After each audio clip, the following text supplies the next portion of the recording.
Po raz pierwszy w Górysowie trafiłem, będąc jeszcze w liceum.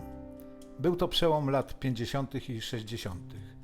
Wędrując po skąpo oznakowanych szlakach, częściej błądząc po bezdrożach i rozmawiając z przesiedleńcami, pogrążałem się w mgławicowych tajemnicach tego regionu. Od końca wojny krążyły po całym kraju legendy o skarbach ukrytych tu przez hitlerowców. Dowodem na prawdziwość tych opowieści miało być to, że teren penetrowany był początkowo przez wojsko sowieckie, potem przez tajemnicze grupy operacyjne i w końcu przez amatorów, czyli zwyczajnych szabrowników.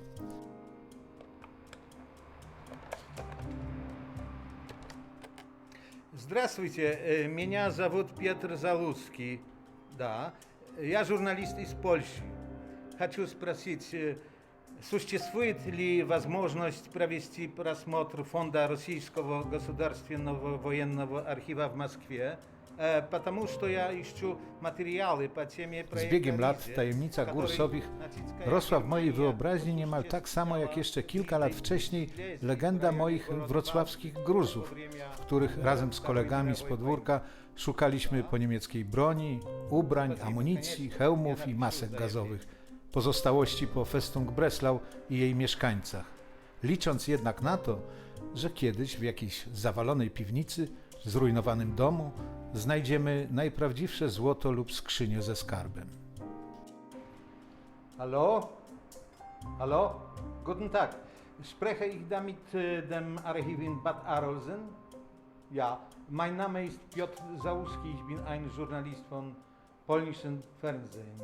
Ja, ich bin auf der Suche nach Dokumenten, die mit dem Aufbau des Riese-Projektes zu tun haben. Będąc już dziennikarzem, czytałem książki, szukałem dokumentów, odwiedzałem rozmaite archiwa, spotykałem ludzi, którzy te sprawy badali bardzo dokładnie. Czy choć trochę zbliżyłem się do prawdy? Danke Ihnen vielmals. Auf Wiedersehen.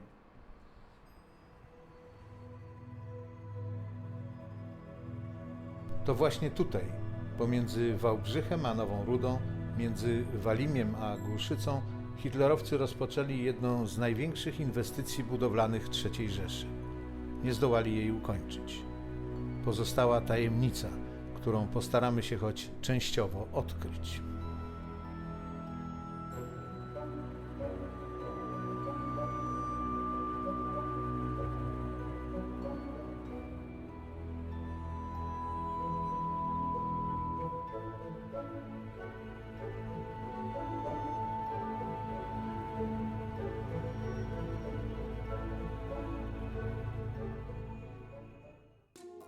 Tak wyglądała III Rzesza na tle Europy na początku 1943 roku. Niemiecki Blitzkrieg pokazał nowy sposób prowadzenia wojen i nową organizację stacjonarnych punktów dowodzenia. W całej Europie powstało ich prawie 20. Nosiły nazwę Führerhauptquartier. Na początku lipca 1943 roku bitwa na Łuku Kurskim, największa bitwa pancerna w historii, diametralnie zmieniła sytuację na froncie wschodnim. Porażka wojsk niemieckich była impulsem do poszukiwania nowych, bezpiecznych miejsc dla kwatery głównej. Wybór padł na Dolny Śląsk.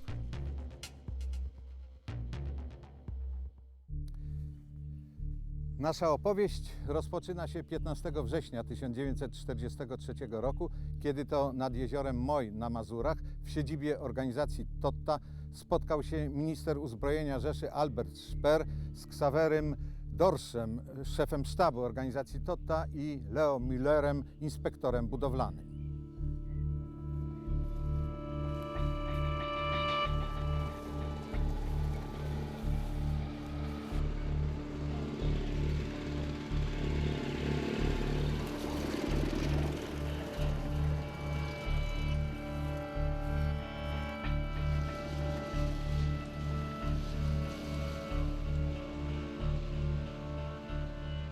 Leo Müller był zastępcą architekta Siegfrieda Schmelhera, któremu Speer powierzył opracowanie projektu nowej kwatery głównej dla Führera.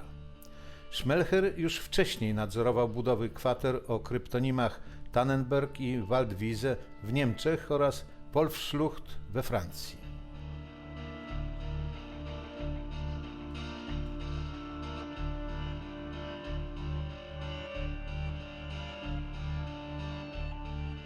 Nowa kwatera miała powstać w okolicach Bad Charlottenbrunn, dzisiejszej Jedliny Zdrój, w Eulengebirge, czyli w Górach Sowich, a nazwano ją Riese, a więc Olbrzym.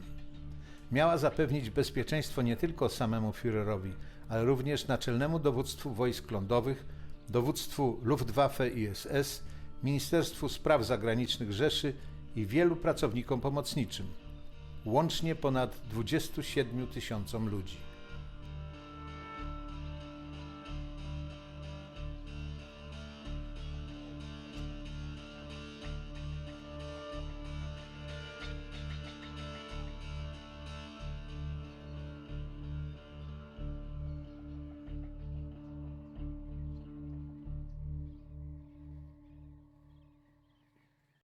Es ergab sich bereits 1943 etwa, dass die Już około roku 1943 było wiadomo, jak naprawdę wygląda sytuacja kwater głównych. Był zatem Kętrzyn, Rastenburg, czyli właściwa kwatera główna. Winnica miała być wykorzystana jako pomocnicza kwatera dla Hitlera podczas kampanii na Rosję. Zatem, by prowadzić wojnę na południowym wschodzie, potrzebna była nowa kwatera główna. Chodziło także o pozyskanie dla Rzeszy węgierskich i rumuńskich złóż ropy naftowej. Należało zatem założyć kolejną kwaterę bliżej niż w Prusach Wschodnich, a Śląsk zasadniczo się do tego nadawał. To teren górzysty, a kiedy idzie się w góry, zyskuje się także wspaniałe możliwości, by bezpiecznie ulokować się pod nimi. W Kętrzynie na przykład wszystkie obiekty znajdowały się na powierzchni i dlatego w roku 1944 w obawie przed atakami z powietrza musiała ona zostać wzmocniona. Do tego dochodzi kolejny aspekt. Tu na Śląsku istniały bezpośrednie połączenia komunikacyjne. Rozwinięta była infrastruktura jeszcze z czasów przedwojennych, a wtedy nie można było, tak jak dziś, prowadzić wojny na odległość przez satelity. W ramach projektu Riese na siedzibę dla samego Führera przeznaczono położony na północy Wałbrzycha zamek Książ. Na rozmowę umówiłem się z Piotrem Kruszyńskim, który od wielu lat bardzo szczegółowo bada tajemnice projektu Riese.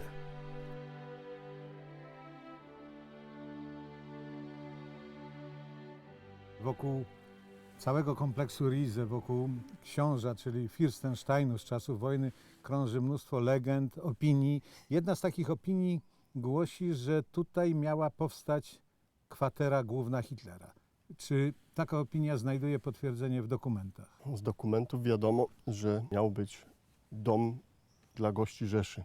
W Górach Sowich miała być kwatera dla dowództwa.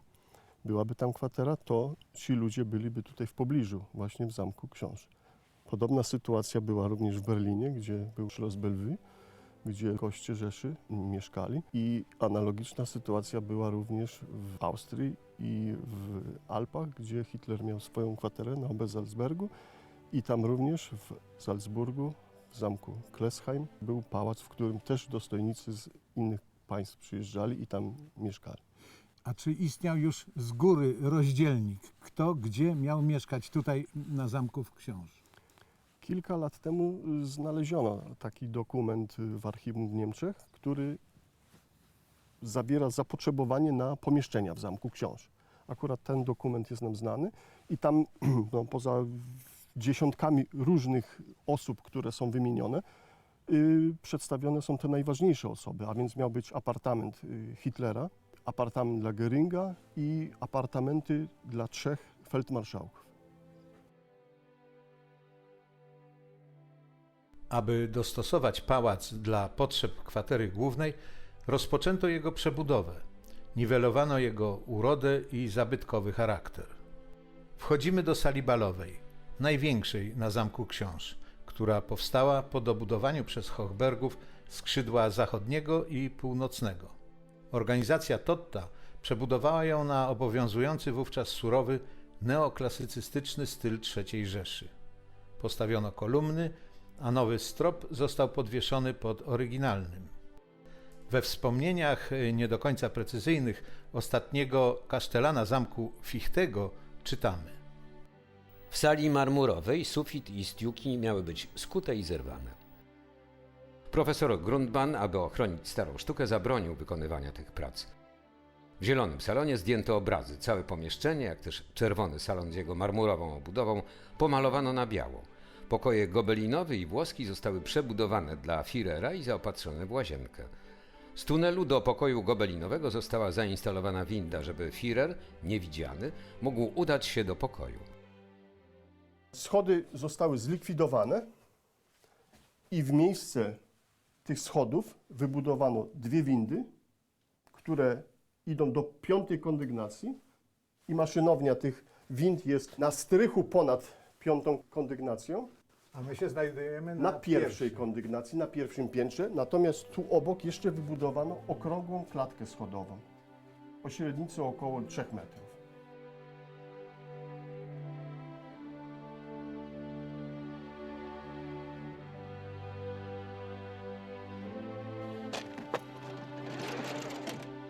Koszt budowy Rize miał wynosić 130 milionów marek, czyli 4-krotnie więcej niż w Wolfschance w Kętrzynie.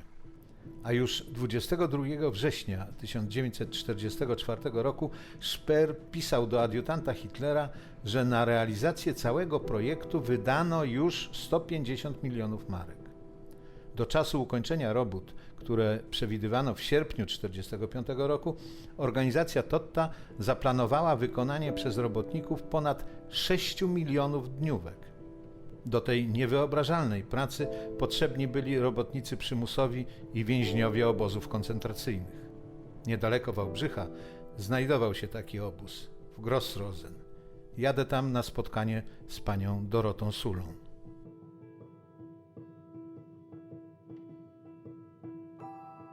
Koncentrationslager Grossrosen, niedaleko dzisiejszej Rogoźnicy, powstał w 40 czy w 41 roku dokładnie? Obóz Grossrosen powstał w roku 1940. 1 sierpnia przyjechał pierwszy transport 100 więźniów, wśród których większość stanowili Polacy. 98 Polaków, 2 Niemców. I odtąd zaczyna się historia filii KL Sachsenhausen, jaką był obóz Grossrosen. W pewnym momencie się usamodzielnił. Tak, po roku czasu, w sierpniu, obóz stał się samodzielnym obozem koncentracyjnym. Założony w pobliżu kamieniołomów, potrzebna była tania siła robocza, stąd pomysł założenia obozu koncentracyjnego. Koncentrationslager Grossrosen to była, można powiedzieć, centrala, która miała swoje filie obozowe. Tak, od 1942 roku zaczynają powstawać podobozy. Wiąże to się z przenoszeniem przemysłu na Dolny Śląsk, no i z zapotrzebowaniem na tanią siłę roboczą. Od 1942 do końca funkcjonowania obozu Grossrosen, a więc do lutego 1945 roku, funkcjonowało około 100 podobozów, przy czym największy kompleks składający się z 13 podobozów, opatrzony wspólnym kryptonimem AL Rize, znajdował się na terenie Gór Sowich. Jeden z tych obozów znajdował się w pobliżu zamku książ Fürstenstein, co związane było z budową głównej siedziby Hitlera w Książu. A czy więźniowie tam pracujący wiedzieli, co wykonują? Wiedzieli, że kują skałę, ale Nie mieli pojęcia. Przeznaczenie tych obiektów, tej budowli, specjalnie się też tym nie interesowali. Oni byli tak przemęczeni, wycieńczeni, że to zainteresowanie ograniczało się do przeżycia i do tego dnia codziennego. Przez te podobozy przeszło 13 000 więźniów, około 5 000 zgonów jest udokumentowanych, więc te proporcje są olbrzymie, prawda? tutaj jesteśmy przy dosyć złowrogim miejscu, to jest krematorium. A przecież to nie był Vernichtungslager, tylko obóz pracy. Zwłoki więźniów palono w tym krematorium. Tutaj przywożono również zwłoki więźniów z części podobozów, w tym z Rize.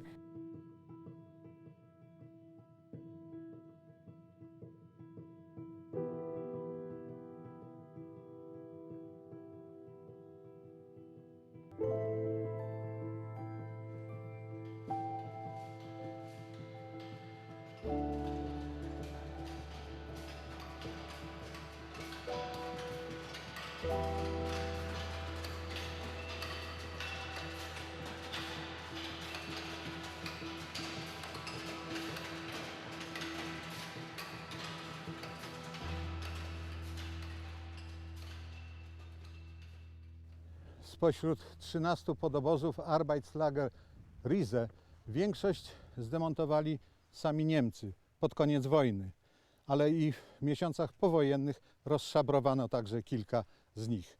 Ten w Kolcach do dzisiaj zachował się w niezmienionym niemal kształcie. Te słupy wyznaczały granice obozowego życia. Od listopada 1943 roku na terenie byłej fabryki dywanów w Dernau mieścił się lagier dla więźniów pracujących przy budowie kompleksu Riese. O nieludzkim życiu w obozie i o nieludzkiej pracy pisze w swoim dzienniku Abraham Kaiser, łódzki Żyd wywieziony z getta łódzkiego do Auschwitz, a stamtąd przywieziony tutaj do Arbeitslager Riese.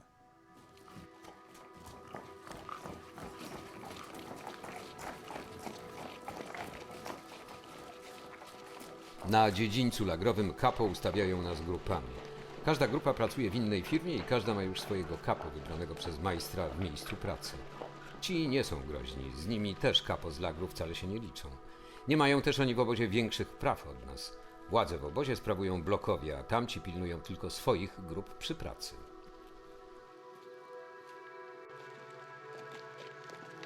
Codziennie od 4 do 6 rano stoimy na dziedzińcu lagrowym i marzniemy. W tym czasie obozowi kapo przygotowują nas do apelu. Ustawiają grupy, uzupełniają stan grup, przerzucając ludzi z jednej grupy do drugiej. Każda z firm nadsyła co dzień różne zapotrzebowania na odpowiednią liczbę niewolników, haftlingów. Najgorzej, gdy się trafi do grupy, w której nie dla wszystkich starczy pracy, a stać bezczynnie w żadnym wypadku nie wolno. Kiedy niemiecki nadzorca dostrzeże takiego bezrobotnego, niezwłocznie stłucze go do nieprzytomności.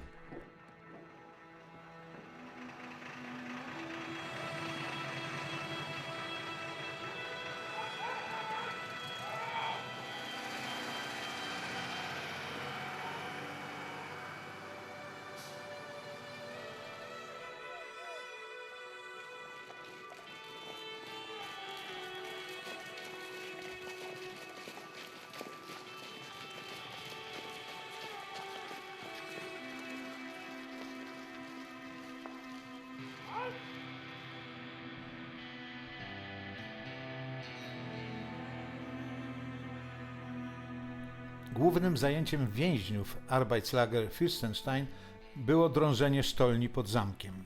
Pierwsi przybyli tu z koncentrationslager Auschwitz prawdopodobnie 26 kwietnia 1944 roku. Obóz powstał na wzgórzu niedaleko zamku. Czy jest jakaś konkretna data rozpoczęcia prac budowlanych, konstrukcyjnych tutaj na zamku Fürstenstein, czyli książ? Wiadomo z relacji, że pracę tutaj na zamku rozpoczęto albo pod koniec grudnia, albo na początku stycznia 1944 roku. I trwały do... Wszystko wskazuje na to, że trwały do pierwszych dni maja 1945 roku. Znajdujemy się w tej chwili na poziomie tarasów ogrodowych i tu przy wejściu do jednego z tuneli. Tak. Ile takich wejść było w ogóle? Tutaj na poziomie tarasów jest to jedno wejście, obok było wejście robocze, którym odstawiano urobek przy drążeniu szybu do podziemi, tych zasadniczych podziemi, które są 35 metrów niżej. Natomiast tym wejściem, które tutaj się znajduje, można wejść do zamku, do windy, która prowadzi na prawie wszystkie kondygnacje zamku, do klatki schodowej, która doprowadza do poziomu piwnic zamkowych i kawałek dalej było dojście do windy, która miała zjeżdżać do schronu, do podziemi tych głównych zamkowych.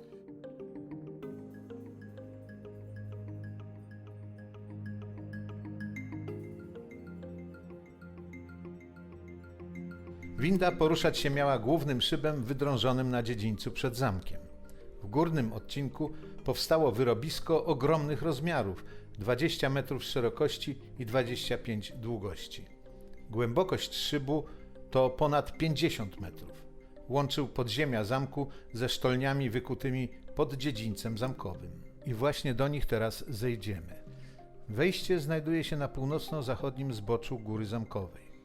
Na co dzień te sztolnie są niedostępne dla turystów, gdyż znajdują się w nich dwa instytuty Polskiej Akademii Nauk – Geofizyki i Badań Kosmicznych. a co za tym idzie, bardzo precyzyjne urządzenia rejestrujące wszelkie zmiany fizyczne dotyczące naszego globu.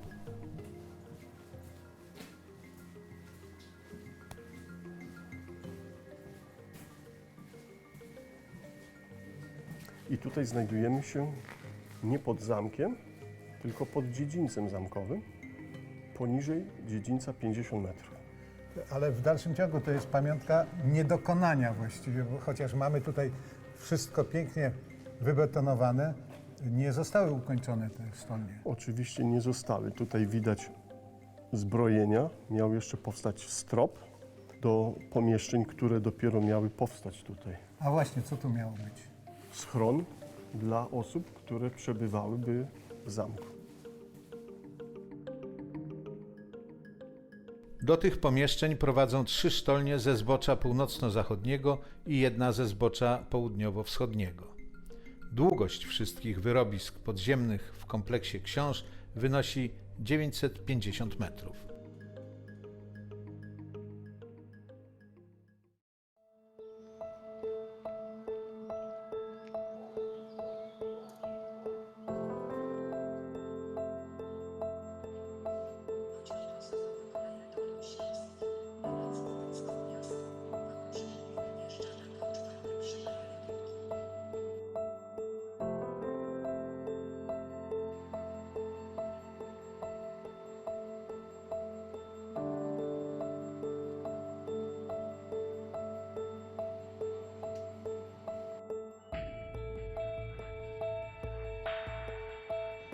Tak ogromne przedsięwzięcie, jakie realizowano w okolicach Wałbrzycha, wymagało nie tylko ogromnych nakładów finansowych i niewolniczej pracy, ale również infrastruktury i potężnych źródeł energii.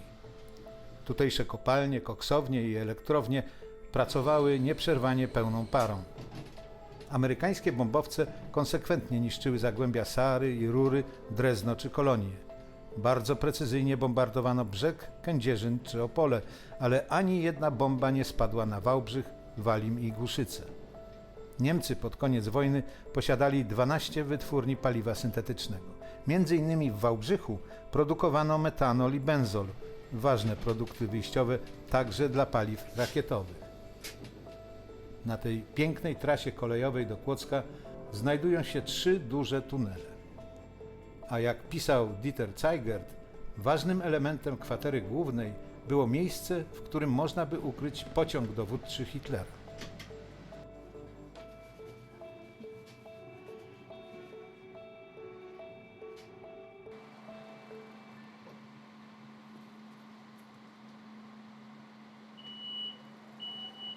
Jesteśmy w Ludwikowicach Kłodzkich. To jest niesamowite miejsce. Kiedyś tętniące życiem, dziś prawie puste. Przed wojną funkcjonowała tu bardzo duża i wydajna kopalnia Wenceslausgrube, czyli Wacław. Jej wyrobiska to prawie 150 km. Pod ziemią była jednak bardzo niebezpieczna ze względu na obecność metanu, który w 1930 roku doprowadził do prawdziwej tragedii. W wyniku wybuchu zginęło wówczas 151 górników. Kopalnię zamknięto jeszcze przed wojną. Jaki związek z projektem Riese miało to miejsce?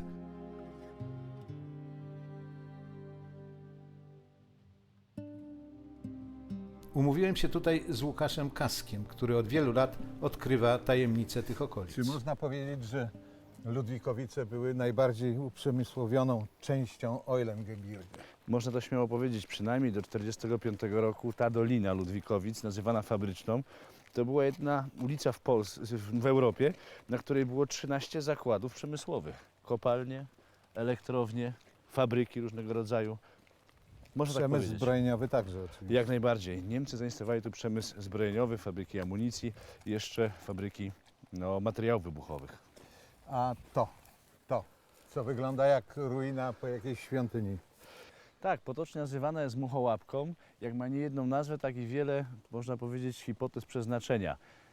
Według niektórych chłodnia, typowa chłodnia przemysłowa. Według niektórych badaczy innych znowu podwieszona siatka. Na tej siatce wisi urządzenie, które ma zakłócać naturalną grawitację. A według jeszcze innych typowo wojskowe urządzenie. No, czyli tajemnica, trochę prawdy, trochę mitów. Dokładnie tak.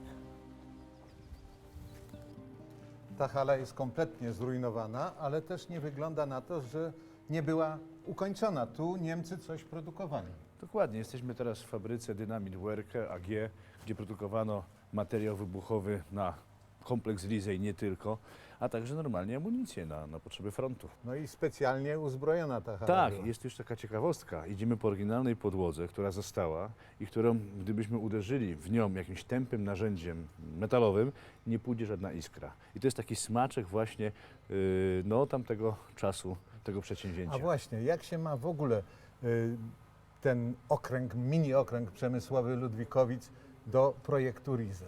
Gdyby Riese potrzebowało energii, czy to na kwaterę, jak niektórzy sądzą, czy też na zakłady zbrojeniowe podziemne, to tylko i wyłącznie dostawałoby by ją stąd.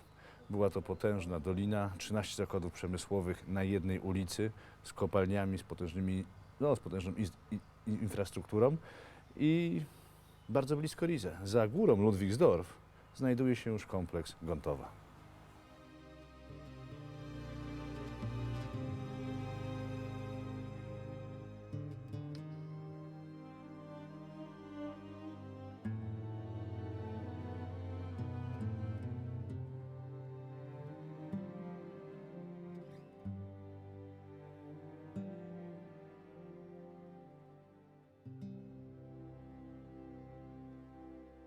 Prace budowlane w kompleksie Riese rozpoczęto 1 listopada 1943 roku. 10 dni później przybył tutaj z inspekcją Nikolaus von Below, osobisty adiutant Hitlera z ramienia Luftwaffe. Chciał zobaczyć, jak przebiegają prace nad nową kwaterą dla Führera. Przybył tutaj również kilka miesięcy później i wtedy, szczerze mówiąc, zwątpił w sens całego przedsięwzięcia.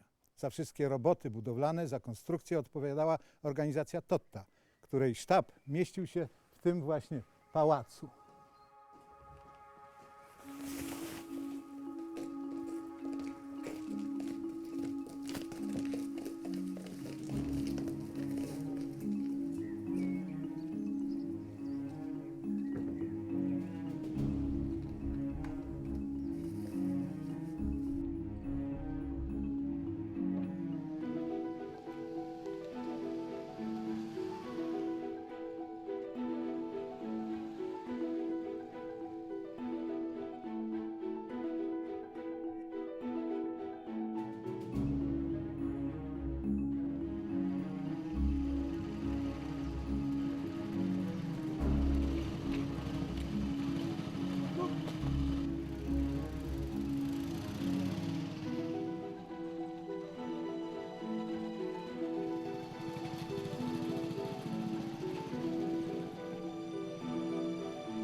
W planie, który w tych miesiącach krytykowaliśmy, była budowa wielkiej, nowej kwatery głównej Führera na Śląsku w rejonie Waldenburg, w skład której miał wchodzić również zamek Fürstenstein w posiadłości książąt Pless. Hitler bronił swego polecenia i kazał ją budować dalej przez więźniów z kacetów pod zarządem Speera. W ciągu roku 2 razy odwiedziłem ten obiekt i za każdym razem miałem nieprzeparte wrażenie, że ukończenia tej budowy nie doczekam. Próbowałem zainspirować Speera, żeby wpłynął jakoś na Hitlera, aby ten kazał przerwać budowę. Speer nazwał to rzeczą niemożliwą. Rozrzutne prace biegły tymczasem dalej, wtedy kiedy każda tona betonu i stali była gwałtownie potrzebna w innych miejscach.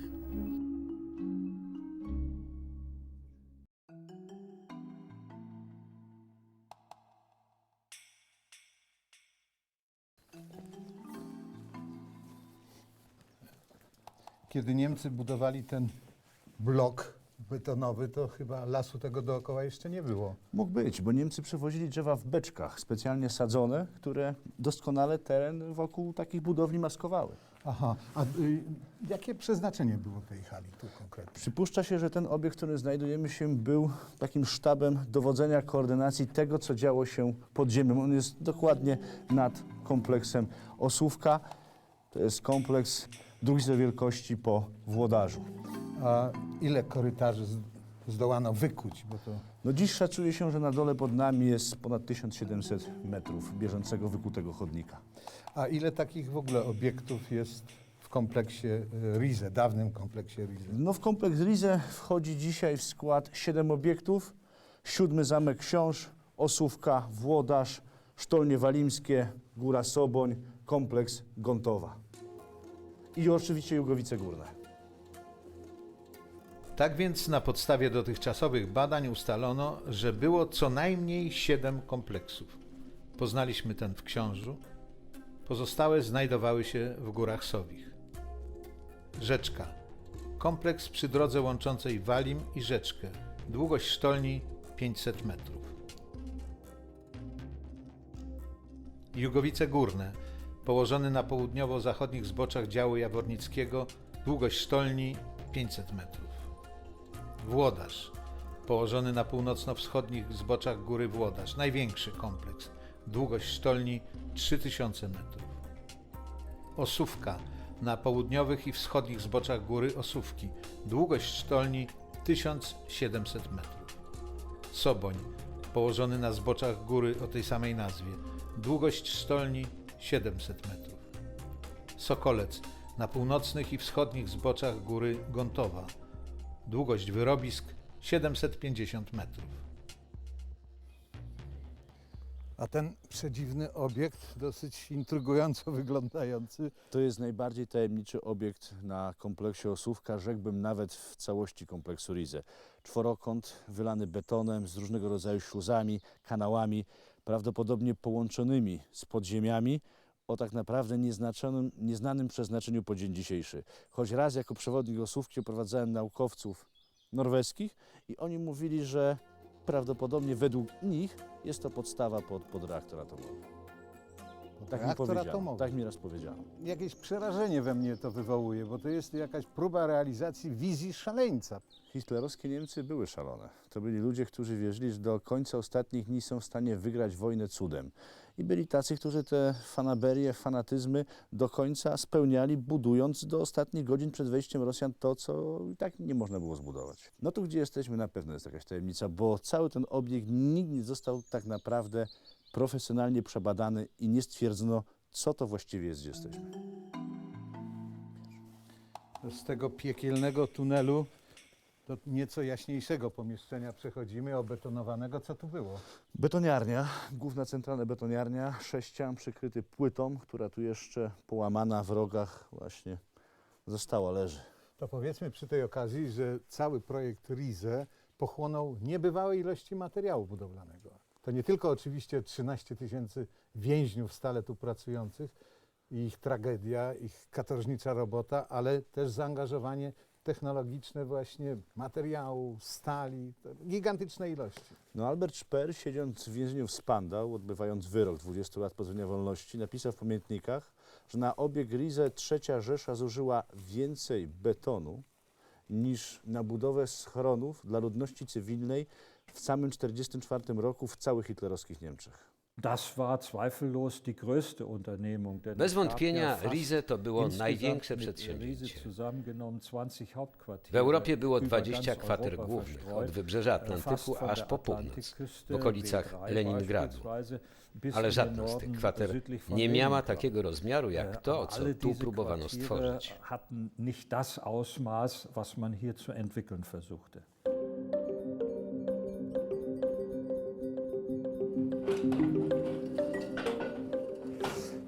Jeszcze 20 lat temu kursowały tutaj regularne pociągi łącząc Świdnicę z Jedliną-Zdrój. No ale zły stan torowisk spowodował, że zawieszono to połączenie. Natomiast istnieje do dzisiaj sowiogórska kolej drezynowa i drezyną udamy się w stronę Włodarza.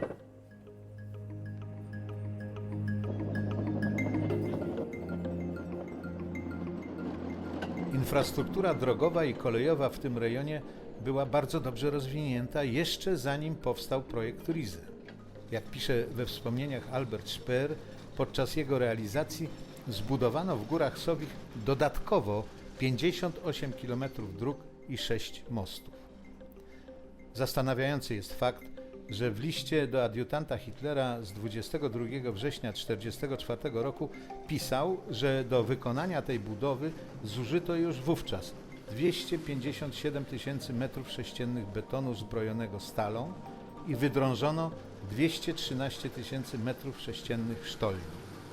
Natomiast z obliczeń bardzo skrupulatnego Piotra Kruszyńskiego wynika, że objętość dotychczas odkrytych sztolni to przeszło 97 000 m3. Brakuje więc ponad połowy. Zaraz spotkam się z Krzysztofem Szpakowskim, który oprowadzi mnie po największym z kompleksów, po Włodarzu. Panie Krzysztofie, okolica piękna, pełna tajemnic z przeszłości, więc wyjaśnijmy, dlaczego tutaj akurat się spotykamy. Bo było to jedno z najważniejszych miejsc. Olbrzymie ilości materiały dowożone były koleją.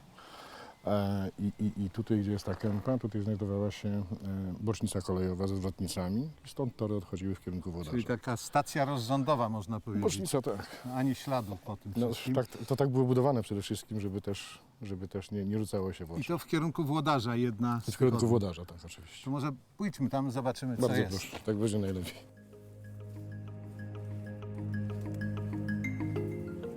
No, jeszcze kawałeczek. To może sobie obejrzyjmy najpierw tę fotografię. Tak, tak. Żeby ukonkretnić pewne miejsca. Przestrzeń.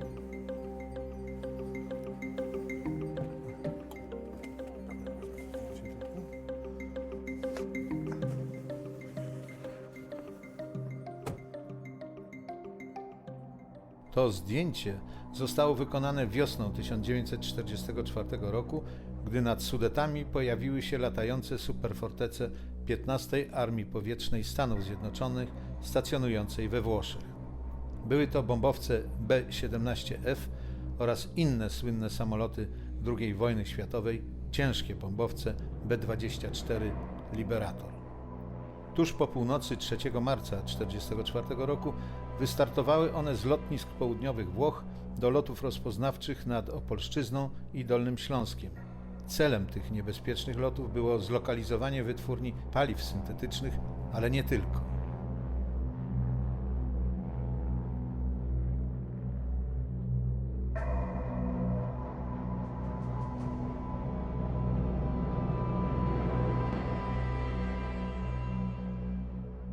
Na zdjęciu bardzo dokładnie widać teren budowy Rize, baraki obozów pracy, samochody.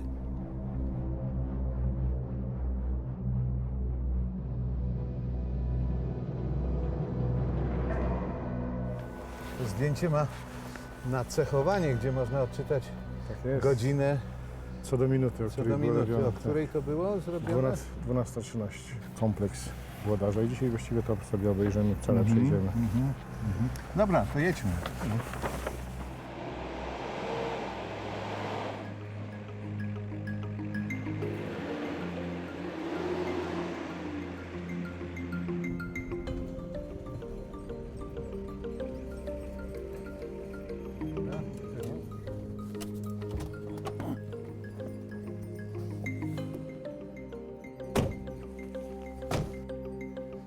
Po tej przejażdżce drezyną możemy kontynuować wątek kolejowy, bo tu w środku lasu, w masywie Włodarza widać resztki infrastruktury kolejowej. Tak, to są nasypy po torach kolejowych.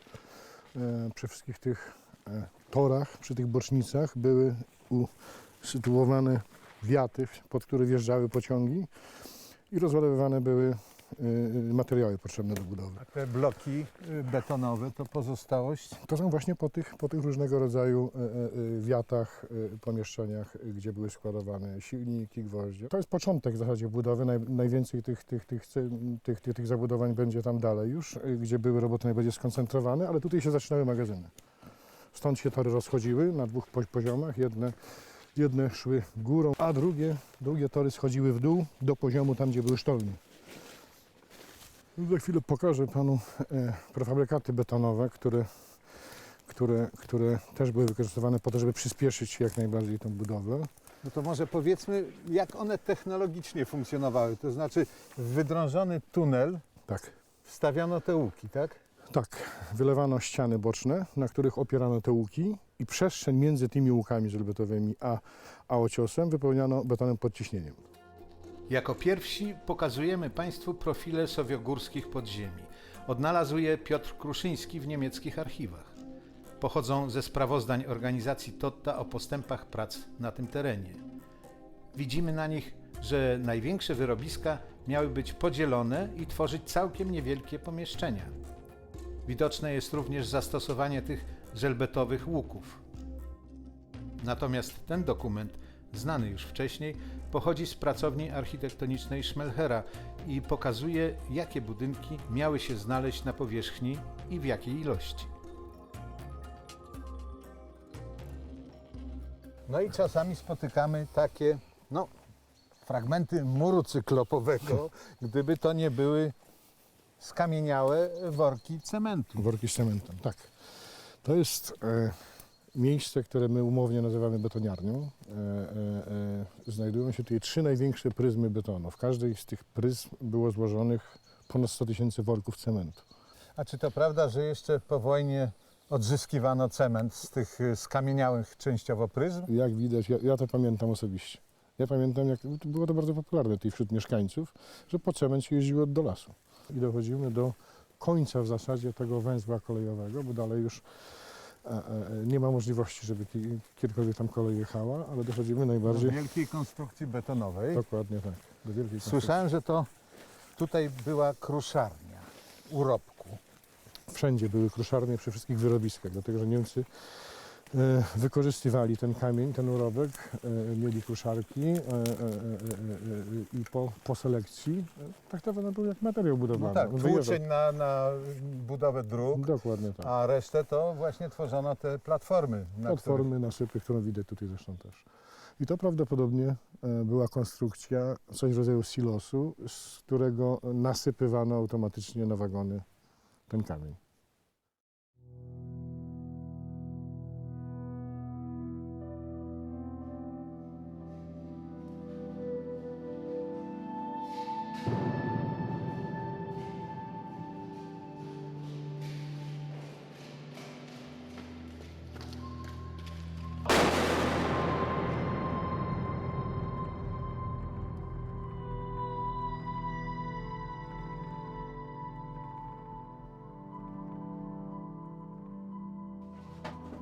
Po rozsadzeniu skały grupa uprząta kamienie rękami. Inni zajęci są karczowaniem lasu i usuwaniem pni. Następna partia rozładowuje wagony z cementem. Podobnie pracuje grupa przy wysypywaniu kamieni z lor. Lory dojeżdżają na sam skraj góry, gdzie podtrzymywane są drągami przez część grupy, aby nie spadły w przepaść podczas kipowania. Po kipowaniu kamienie szuflami zrzuca się w dół. W miarę jak wąwóz ulega zasypaniu, przesuwa się tor do nowo powstałego brzegu za pomocą specjalnych drągów knepli. Jeszcze inna grupa kipuje piasek, który dla nieznanych celów gromadzi się tutaj w dzień i w nocy.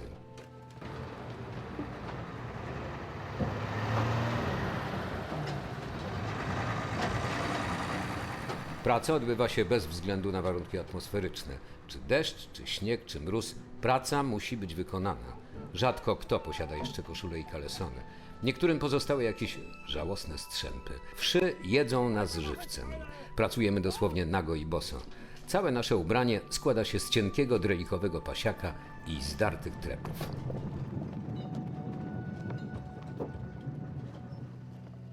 Ze wszystkich obozów wchodzących w skład Arbeitslager Riese Wolfsberg był największy. W dniu 22 listopada 1944 roku przebywało w nim 3012 więźniów. Tutaj też wydrążono największą ilość sztolni ze wszystkich kompleksów Riese.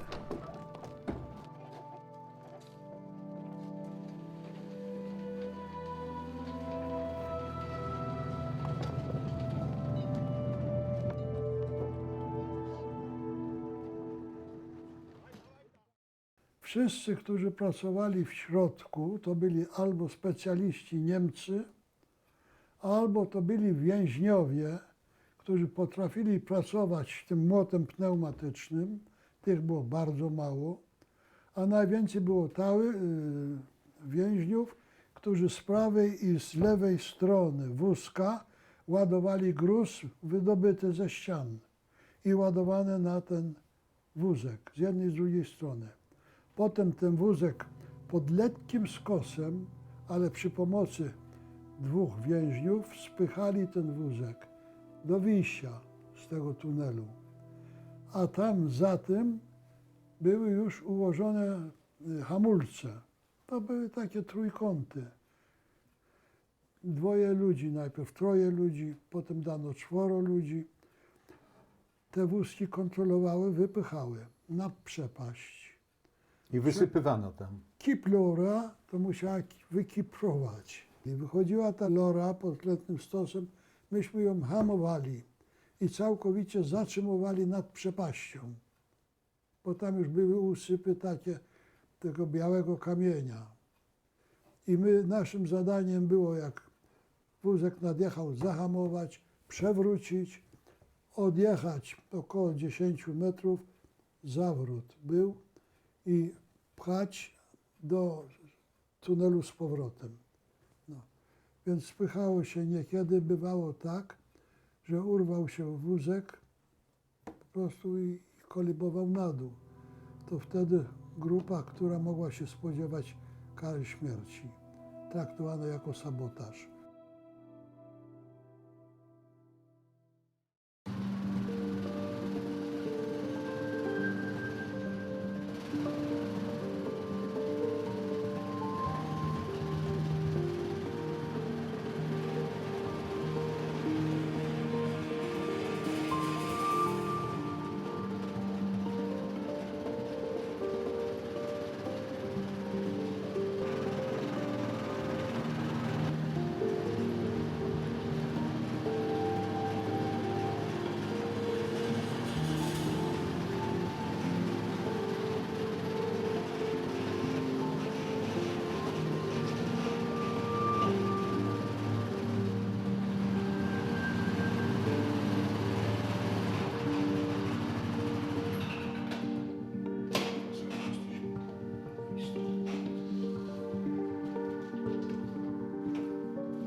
To przerażające i ogromne przedsięwzięcie. Czy hitlerowcy próbowali stworzyć tutaj coś w rodzaju arki, w której przetrwałoby dowództwo III Rzeszy? Takie swoiste, podziemne centrum ich świata? Dopiero wiosną 1945 roku postanowili w te podziemia przenieść produkcję zbrojeniową. Potwierdza to dokument znaleziony przez Piotra Kruszyńskiego w archiwach w Pradze. Do czego tak naprawdę miało służyć wcześniej? Jak długo te dziesiątki tysięcy ludzi miałyby przebywać pod ziemią? Bardzo kosztowne prace budowlane trwały tutaj do samego końca wojny. Po co? Czy Niemcy stracili głowę i instynkt?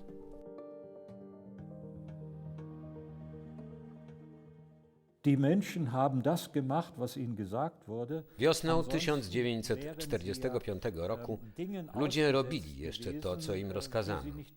Byli konfrontowani z rzeczami, których nie potrafili ocenić. Nie mieli zatem nic do powiedzenia, a za nieposłuszeństwo mogli zostać aresztowani.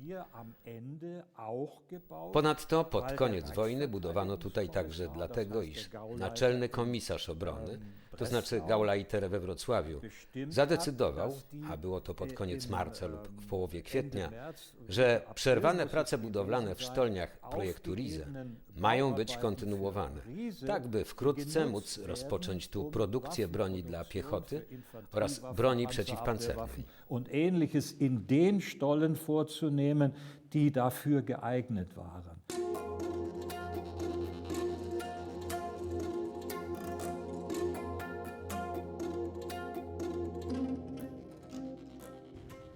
Do ówczesnego Waldenburga, a więc do Wałbrzycha, pierwsze oddziały 21 Armii I Frontu Ukraińskiego w wkroczyły 8 maja 1945 roku. Można powiedzieć dopiero 8 maja, zważywszy na fakt, że 2 padł Berlin, a 4 dni później poddała się Festung Breslau, twierdza Wrocław. W samym Wałbrzychu i w okolicy Niemcy nie stawiali zbrojnego oporu. Doszło tylko do kilku potyczek. Peter, komm her!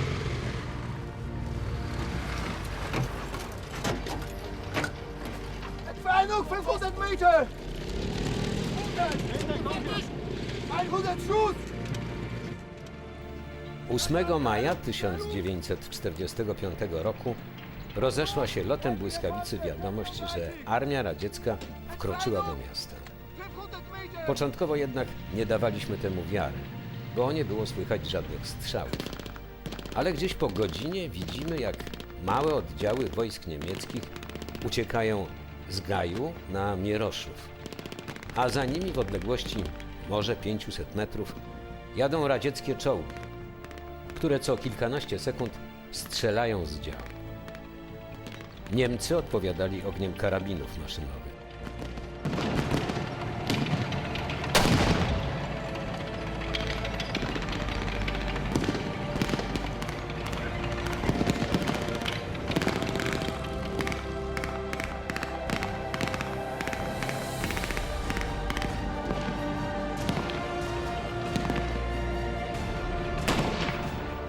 W pewnym momencie, po kilku wystrzałach, zapalił się domek, z którego Niemcy osłaniali swój odwrót. Opór błyskawicznie został zlikwidowany, a czołgi ruszyły dalej. Nie padł już w mieście ani jeden strzał.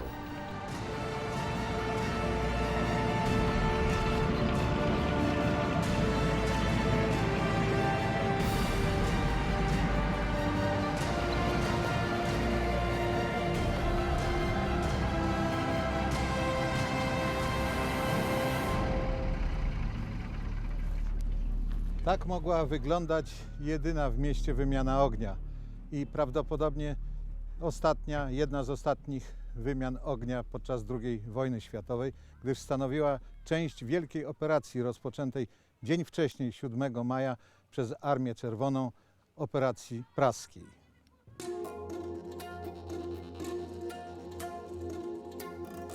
W czerwcu 1945 roku przybył do Walimia pan Kazimierz Wiśniowski.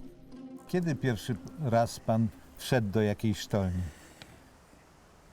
To było jak przyjechaliśmy tutaj, to było gdzieś na początku 3. dekady czerwca, no, dokładnie pamiętam, prawda, to tyle lat, 67 lat już, nie? Ale tam były posterunki radzieckie, wojskowe. Oni tam wyciągali coś, żołnierze tam, saperzy, wyciągali coś z tych tuneli, prawda, z tych sztolni. Tam różne rzeczy, dynamit wyciągali, w skrzynkach takie małe były te laski dynamitu. Penetrowali właśnie tymi, sprawdzali, czy min nie ma, prawda, ładunku jakiś.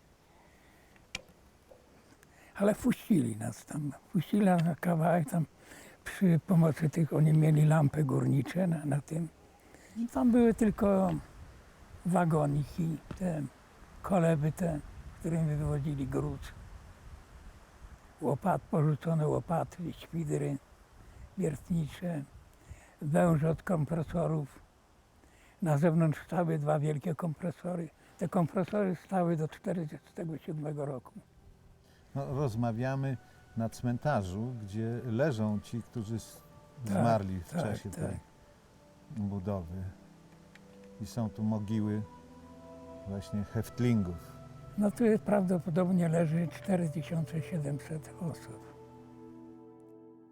Można śmiało powiedzieć, że latem 1945 roku Wałbrzych spotkało szczególnego rodzaju wyróżnienie.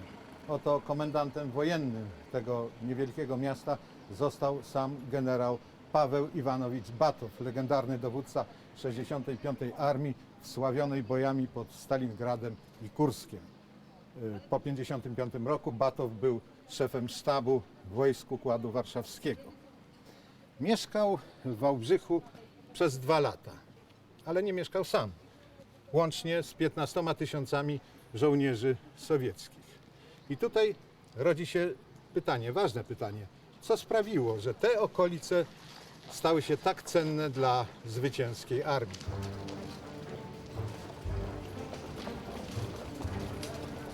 W pierwszych miesiącach po upadku III Rzeszy wałbrzyskie ulice wypełniał różnojęzyczny gwar. Przez miasto przejeżdżały oddziały wojsk sowieckich, ale również polskich. Przechodziły grupy jeńców i więźniów z pobliskich obozów. Wszyscy w pierwszym odruchu szukali najkrótszej drogi do swych krajów, domów i rodzin. Wśród nich przede wszystkim byli Niemcy, ale również Rosjanie, Francuzi, Anglicy, Węgrzy, Słowacy oraz nieliczni nowi gospodarze tego terenu, Polacy.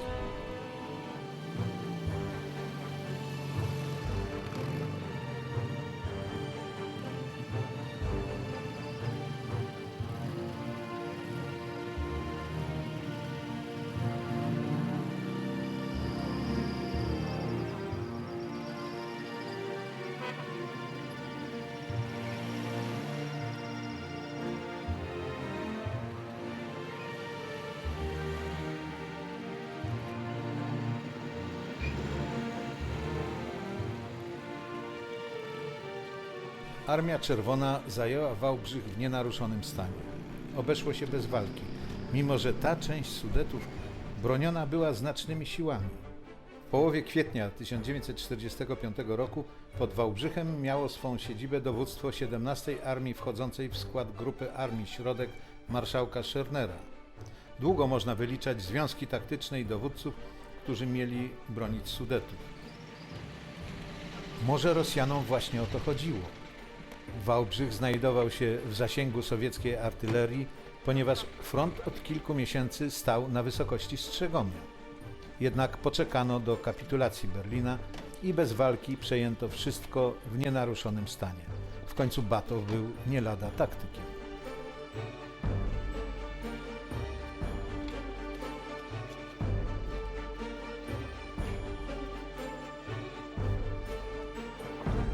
Dlaczego Wałbrzych posłużył jako garnizon ówczesnej Armii Czerwonej, bo tak się jeszcze nazywała? Dlaczego tu zostali? Bo była rozwinięta infrastruktura i logistycznie miasto było przygotowane do przyjęcia wielu tysięcy żołnierzy Armii Czerwonej i jednostek. Czy można powiedzieć, że planowali Rosjanie również intensywną eksploatację tych dóbr, które kryła ta ziemia, które określały potencjał przemysłowy? I to, co było na ziemi. Tutaj były nowoczesne zakłady przemysłowe. Tutaj produkowano części, elementy do silników samolotowych. Tutaj produkowano w Hucie Karol części do najlepszych typów czołgów mechaniczne i silnikowe. Tutaj były kopalnie. To była energia elektryczna, tu była elektrownia potężna, tu były gazownie. To Wałbrzych zaopatrywał Breslau, Wrocław w gaz i to w czasie oblężenia, także Rosjanie o tym nie wiedzieli. I Rosjanie chcieli mieć to miasto niezniszczone, bo tak się już zachowali też na Górnym Śląsku. Obchodzili, okrążali i zabierali to, co najlepsze, wówczas im potrzebne.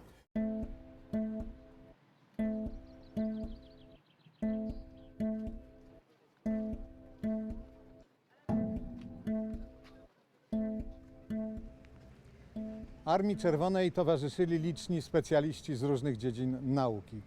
Prawdopodobnie był wśród nich także 34-letni porucznik Georgij Nikolajewicz Florow. Nie byłoby w tym nic dziwnego, gdyby nie fakt, że Florow to współtwórca radzieckiej bomby atomowej.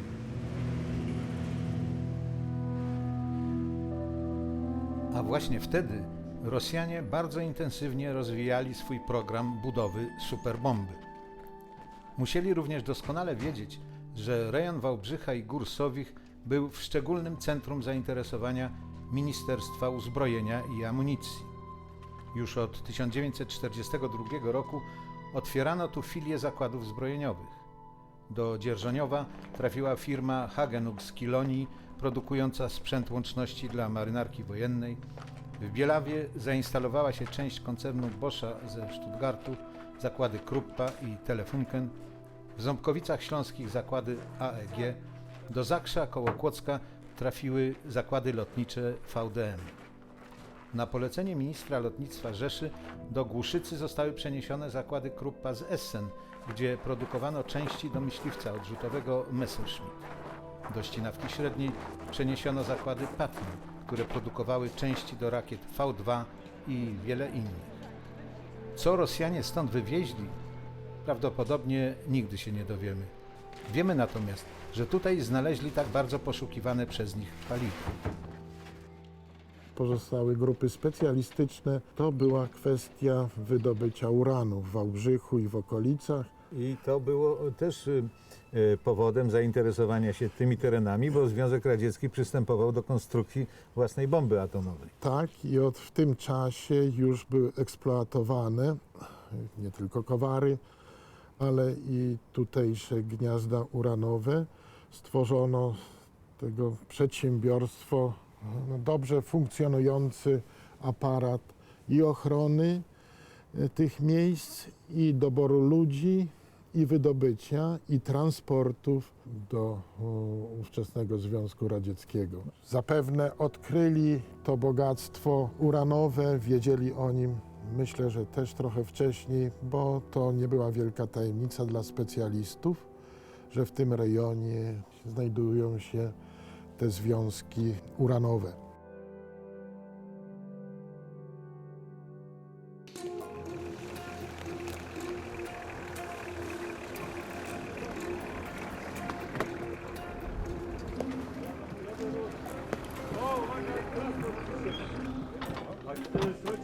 Nie spróbujcie, nie potrzeba nic. Spróbujemy Ostatnio 2 dni temu wprowadzaliśmy i światła, i kable, i kamery, i to jest gładisieńka, to jest skala wywiercenia otwór. Tak też zrobimy. Jesteśmy w fazie bardzo ciekawej szykowania pewnej akcji, może nie za bardzo skomplikowanej, ale bardzo znaczącej. Chcemy zobaczyć, co jest pod nami. Tu niedawno dokonano kilku odwiertów i okazało się, że odkryto nieznaną do tej pory sztolnię. I to jest sensacja. Kiedy byście dokonywali tych odwiertów dokładnie?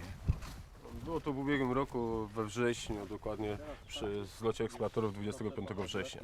I co?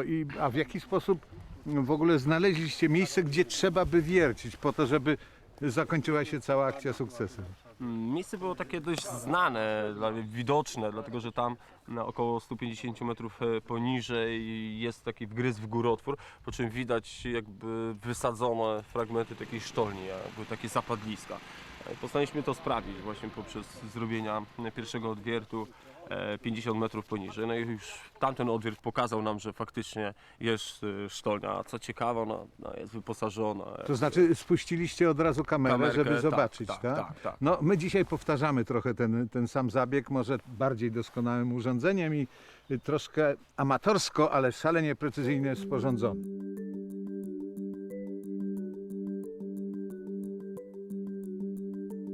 To jest sztolnia, która jest taką normalną, taką jak są u nas, około 2,5 metra wysokości, około 2,5 metra szerokości, ale właśnie wyposażona w torowiska, w lutnie, czyli te rury do wentylacji, kable elektryczne. Tak wygląda to miejsce 28 metrów pod ziemią. Nikt nie zaglądał do tej sztolni od prawie 70 lat. Jakie tajemnice skrywają jeszcze góry sobie? Archiwa za wschodnią granicą są wciąż niedostępne, a czas zaciera ślady. Riese znaczy olbrzym. Czy poznamy kiedyś całą prawdę o nim?